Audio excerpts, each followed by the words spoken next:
Hello guys, welcome to this video. इस video में हम हमारी क्लास 12th की जो हिस्ट्री की बुक है उसका चैप्टर 2 देखेंगे, जिसका नाम है किंग्स, फार्मर्स एंड टाउन्स। तो हेडिंग समझ लेते हैं। सबसे पहले इसमें जो किंग्स होते हैं, जो एस्टेट्स वगैरह रन करते हैं, अपने राज्य चलाते हैं, उनके बारे में पढ़ेंगे। कौन कौन से किंग थे, गुप्ता डायनेस्टी, मौर्यन डायनेस्टी, चोलास वगैरह, इन सब के बारे में पढ़ेंगे। फिर उसके बाद बताएंगे कि उन किंग्स के अंडर में फार्मर्स की सिचुएशन कैसी थी और जनता उनके बारे में कैसे सोचती थी, और बड़े बड़े टाउन्स कौन से किंगडम्स के अंडर आते थे और उनकी इमरजेंस कैसे हुई, ये सब। ठीक है, तो ये सब पढ़ेंगे इस चैप्टर के अंदर। तो सबसे पहले चैप्टर का इंट्रोडक्शन देख लेते हैं कि कहानी स्टार्ट कैसे होती है।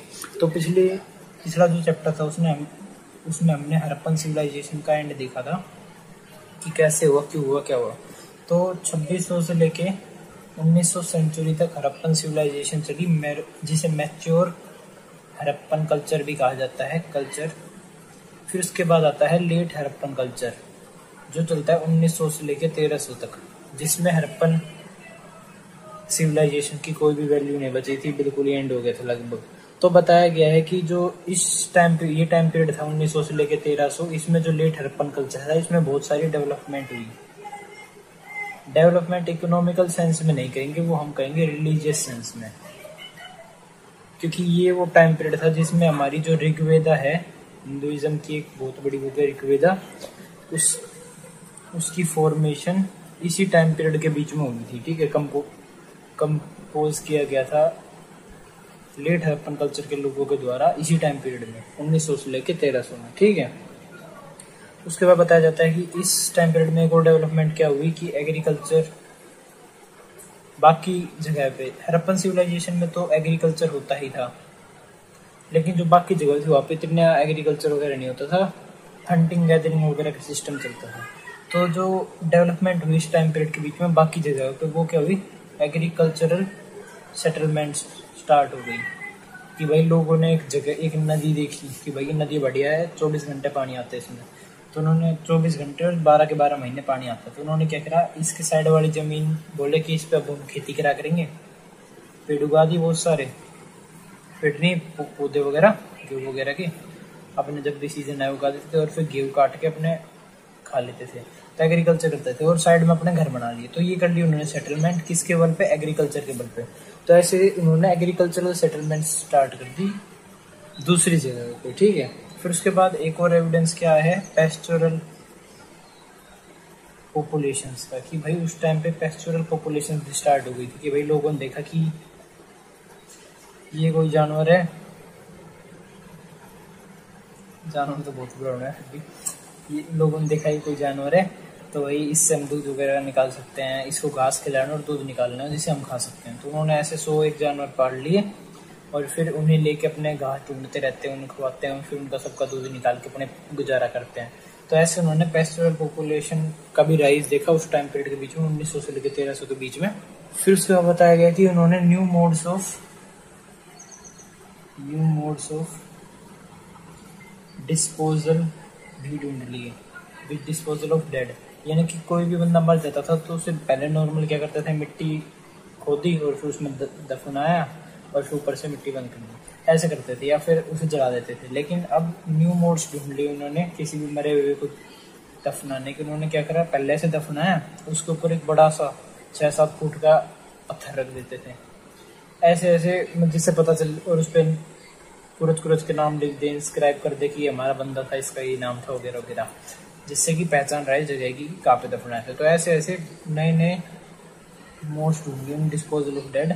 ये जो बड़ा सा स्टोन जो एक पीस का होता था, 6-7 फुट के इतना बड़ा स्टोन, उसे कहा जाता था मेगोलिथ, सिंगल लार्ज पीस्ड स्टोन, जिसे मेगोलिथ कहते हैं, उसका यूज किया जाने लग गया।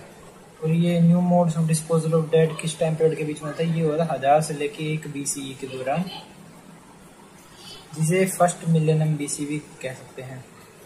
मिलेनियम BC, मिलेनियम क्या होता है, मिलेनियम होता है 1000 सालों का टाइम पीरियड। तो अगर फर्स्ट मिलियनियम BC कहा गया है तो वो 01 BCE से 1000 BCE तक चलेगा। ठीक है, तो फर्स्ट मिलियनियम BC के दौरान new modes of disposal of dead आए, जिसमें मेगोलिथ का यूज किया गया। फिर उसके बाद बताया गया कि new modes of disposal of death में एक और तरीका वो भी था कि वो बहुत सारे आयरन टूल्स के साथ साथ वेपन्स को दफना देते थे, बरी कर देते थे आदमी के साथ, कि भाई अगले जन्म में इसके आयरन टूल्स और जो वेपन्स इसके काम आएंगे लड़ाई वगैरह करने में, तो उसके साथ बरी कर देते थे उसे, ठीक है। फिर उसको बताया गया कि जो 6th सेंचुरी BC ही है, उस टाइम पीरियड से लेके जो बाद के टाइम पीरियड आए, क्या हुआ उसमें 6th सेंचुरी BC समझ रहे थे पहले, 600 BC से लेके 501 BC को 6th सेंचुरी BC कहा जाएगा। तो इस टाइम पीरियड के बीच में उन्होंने बताया है कि उस टाइम पीरियड पे अदर ट्रेंड्स भी इमर्ज हुए। अब वो अदर ट्रेंड्स जो इमर्ज हुए थे वो क्या क्या थे, जैसे कि अर्ली स्टेट्स का बनना, यानी कि अब ऐसे तो है नहीं कि इंसान अभी आदिवासियों की तरह घूम रहे हैं, अगले दिन वो बड़ा सा राजा आके उन्हें रूल कर लेगा, ऐसा तो है नहीं। धीरे धीरे भाई छोटा सा राजा बना, उन्होंने धीरे धीरे रूल करना सीखा, फिर उन्होंने अपना एरिया बढ़ाया, थोड़ा बड़ा और राजा बना, फिर एक बड़ा सेंसस टाइप का बन गया। तो ऐसे ऐसे स्टार्टिंग में अर्ली स्टेट्स जो कि छोटे टाइप की थी, उसमें छोटे मोटे राजा हुए थे, वैसा स्टार्ट हुआ। उसके बाद एम्पायर स्टार्ट हुए, उसके बाद किंगडम स्टार्ट हुए। इमरजेंस देखी हमने इन तीनों की, ठीक है, धीरे धीरे। उसके बाद क्या हुआ, ये सब देखा 6th सेंचुरी BC से। उसके बाद देखा कि जो एग्रीकल्चर प्रोडक्शन था और उसका ऑर्गेनाइजेशन था, कि भाई लोग खेती कैसे करते हैं, खेती के जो सुपीरियर मेथड्स थे उनका यूज करते हैं कि नहीं, उनमें चेंजेस हुआ। और खेती करने के बाद उसका जो प्रोडक्शन होता है उसको ऑर्गेनाइज कैसे करते हैं, उसमें भी चेंजेस आए, वो भी इसी टाइम पीरियड के बीच में आए। फिर उसके बाद देखने को मिलता है न्यू टाउन्स की इमरजेंस, कि भाई लोगों ने जो नदियां हैं उनके पास खेती करनी शुरू कर दी और एक शहर टाइप का बना लिया, तो ये नए शहर बन गए बहुत सारे हर नदी के आसपास। तो ऐसे ही न्यू टाउन्स की इमरजेंस भी देखेंगे। अभी न्यू टाउन जो नदियों के पास बने थे, इनकी एक और इम्पोर्टेंस क्या होती थी, क्योंकि नदियों के पास बने तो नाव से आने वाले लोग यहाँ पे रुक सकते हैं, यहाँ पे ट्रेड कर सकते हैं बहुत सारे, इस वजह से न्यू टाउन्स बहुत ही इम्पोर्टेंट थे। तो हिस्टोरियंस ने जितनी भी डेवलपमेंट हुई है, agricultural settlements, Rigveda, pastoral population, new modes of disposal of dead, iron tools को दफनाना, और फिर उसके साथ अर्ली स्टेट्स का बनना, एग्रीकल्चरल प्रोडक्शन में चेंजेस और न्यू टाउन्स की इमरजेंसी, इन सबको कैसे जाना हिस्टोरियंस ने क्या किया,